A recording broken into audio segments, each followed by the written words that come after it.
Hello, wherever it is that you are watching us from, and welcome to today's show, which is Mapinduzi Corner. I will be your host, Seffu Sani. And I will be your host, Mwangi. And in the recent activities in our country in Kenya, we have seen young people coming out to speak out against the evils that are going on in the country. On the 18th of June specifically, we saw young people coming out to reject the Finance Bill 2024, which was proposing very draconian measures which would raise the taxes in the country, which would raise the standard of living. And we have seen the unemployment for the young people. We have seen a lot of socio-economic evils that the government is not addressing. And after this, we have had a series of protests led by young people, mostly the ages of 18 to 40 years old. But of course, we've seen the Gen Zs, as it has been called, the Gen Z revolution. And today we have Maxwell Magawi from the National Students Caucus, and we'll be discussing with him about these revolutionary acts of the young people and the role of the students in the revolution. For sure. Thanks, Magawi, for joining us. And to start the conversation, Magawi, perhaps you could start telling us what is the Students National Caucus? Thank you very much, Seffu and Mwangi. The National Students Caucus will perhaps be one of the biggest products of the contemporary student liberation struggle.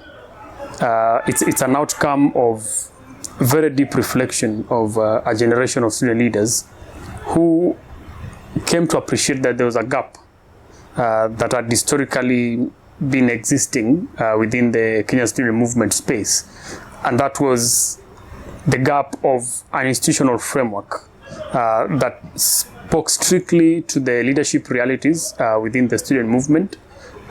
We observed that the student movement was traditionally pegged or operated at the mercy of the university administrative framework. So the caucus was formed to challenge that, to form an independent leadership framework for the Kenyan student leadership and, by extension, Kenyan student activism. So that's just the crux of the caucus. It has grown within the last 5 or 6 years. The organization has tried different programmatic engagements just to try and consolidate the Kenyan student community. And while at it has developed quite an impressive network base, a base of different allied partners that in one way or the other we've found convergence.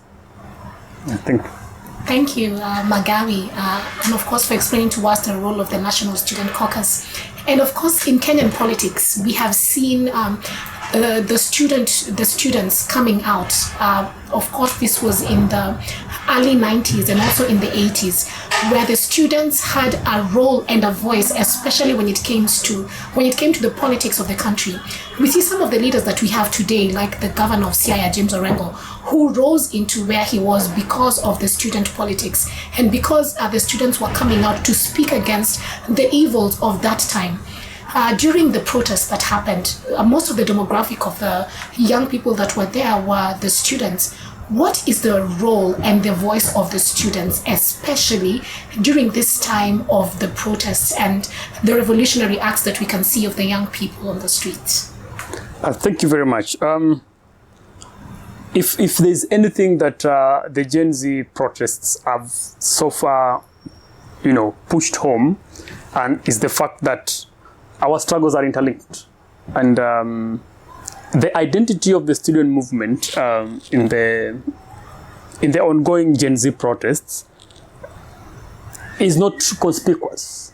It's not conspicuous in the sense that one cannot comfortably say that these are student-led protests.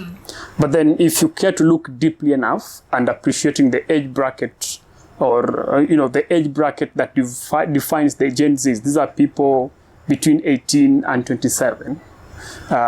People born between 97 and 2005. If you look at it this way, then you're going to realize that the bulk of these people are either planning to join various higher learning institutions, have joined, or just left. So the whole conversation around education integrity and higher learning engagement will be very central in characterizing this crop of people. But then you see them blending and gelling into the broader public, and using their youthful energy and enthusiasm, others leveraging on their organizational experiences to organize with the broader public.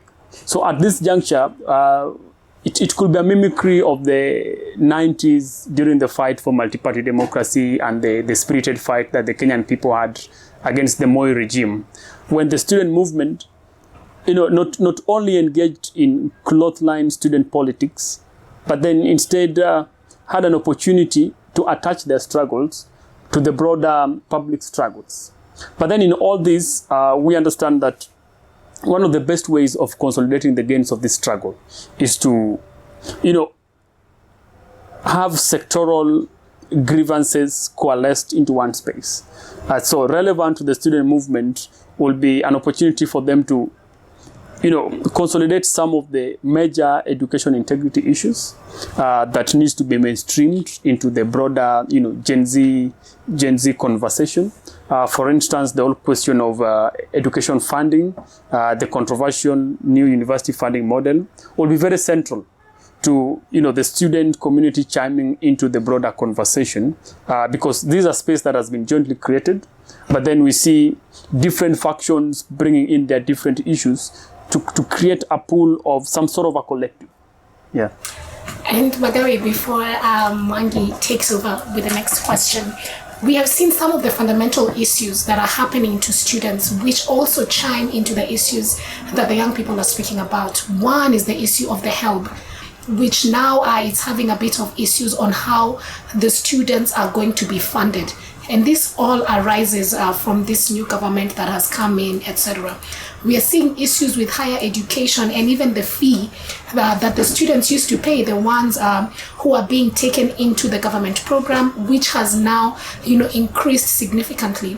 And the help has also decreased significantly. And the amount of students who were getting funded by help, first of all, has decreased. The amount of money has decreased, but also the school fees for these students have increased. And these are some of the issues that we would expect to see when we are going out in the streets as young people. How do we ensure that even as we speak on broader issues, which talk about the finance bill, of course, the taxes, socioeconomic issues, we also rope in the issues of the students that are happening, like the funding for help and the school fees that is, significantly increased? The conversation that is tailor-made for the Kenya student community within the context of the broader GenZ Protest, I must admit, is already brewing, and has been brewing for the last 2 weeks. At a point when the finance bill had been dropped, and the general public was like, "What next? Could this be the end to itself, or is it a springboard to better gains for the struggle?" And one of the strategies that was being floated within the public space was to, find a new source of anger. Okay, but then it wasn't very clear what that source of anger would look like. So the most practical thing to do would have been to, start appreciating the general populace. What will really motivate them to come to the streets? And then you begin to realize that different things motivate different people to come to the streets. So we begin to start having conversation around possible demographic split within the public. So for the context of the Kenyan student movement, of course, the obvious conversation will be around education integrity. So the National Students Caucus begins to reach out to different student factions because we have to admit that in as much as we have this all ambitious vision of being the ultimate national student organization, we have to admit that we are not there yet. And with that appreciation in mind, we have to intentionally make effort in reaching out to other like-minded individuals and organizations within the student movement space. And sure, Magawi, and I want to tie my first question to the second. There have been years of quietness from the student movement. Why is it so? And do you think this protest usher in a new dawn for the student movement? What are the possibilities going forward? I think it does. Appreciating the checkered history of the Kenya student movement, one will easily observe a blend of, quietude and robustness. There are moments when the student movement is at its peak, and then it goes under, and then comes back again, and then so it's a very predictable cycle of boom and bust, if I can put it that way. And these two characters of different generations of student movement has historically been influenced by the political events in the country and the posture that the state has assumed at any given moment. All right, so the GenZ protest actually makes me very optimistic about the possibility of us once again having a season of very robust and vibrant student community. Given the unique passions and temperaments of youths in this particular leadership space, there's a lot of influence by circumstances, a lot of influence amongst themselves. They actually demonstrate to each other what is possible and what is not possible. And if you look at it within the context of their checkered history, their moments of going under has actually been influenced by a collective concern about the sustainability of remaining vibrant.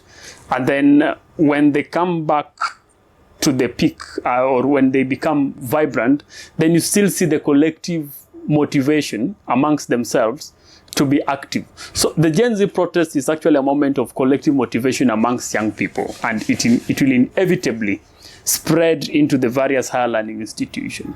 One would be keen to observe that right now most of the major universities, their colleges are out on holiday, and a good number of the Gen Zs who are organizing in different spaces, in the grassroots, in the cities, and all these spaces are actually students on long holiday.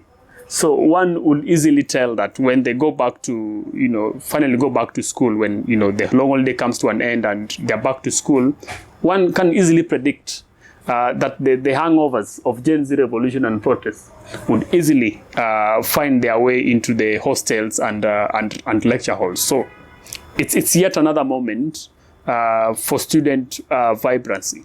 Yeah, thank you. Thank you so much, Magawi. And even as the protests have been ongoing, we have seen some of the deaths, and may they rest in peace for all our shujas and young people who have come out to fight for our country. We have seen, for example, Denzel Omondi from the Jomo Kenyatta University of Agriculture and Technology, and he was one of the protesters who entered Parliament, and he filmed himself, and unfortunately his body was found, lying somewhere in a dump. We've also seen another student from KCA, and for him it was really horrible because he was completely deformed. And when you look at such things, and of course several other abductions and deaths that we have seen that should not be happening, it took people to be able to poke at the students for JKUAT, like, how come you guys are not protesting the death of one of your own, the student at KCA. But also with that, and I'm just putting it together, even right now, we have seen the Gen Zs are going for the protests. We have also seen the media fraternity that is coming out on the 24th. We have seen the engineers that are coming out on the 26th as well to protest. How can the students become part of this and harness themselves such that they can also have their day and say, the National Student Caucus is mobilizing all students in this country, to come out and speak about their issues on a specific day, and call Kenyans to actually also come and be in solidarity with the students? I think that's very central.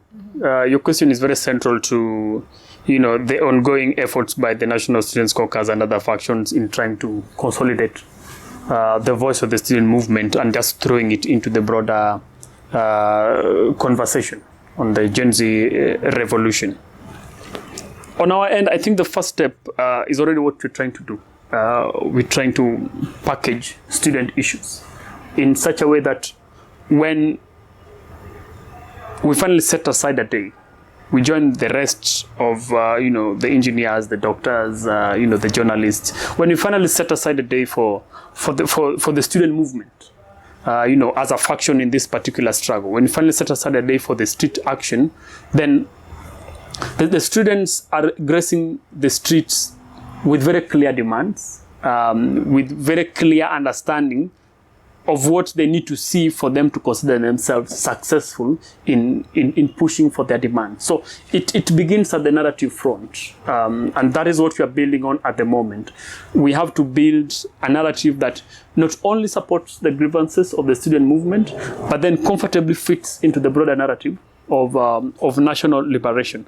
Once that is done, and the student movement has, since the inception of this protest, poured itself into the broader struggle. Once that is done, then the student can leverage on its presence and that of allied forces. We look at the doctors as allies, the engineers, the journalists, and everything. So when that day is set aside, then there's a very clear narrative line that the student community follows. Thank you very much, Magawi from the National Student Caucus, for gracing us today at Mapinduzi Corner and being able to speak to our viewers about the role of the students in the revolution. And comrades, we will be there on the streets, and we are hoping for a better Kenya, and we hope to see you also next time on Mapinduzi Corner, where we'll be speaking about the role of art in the revolution.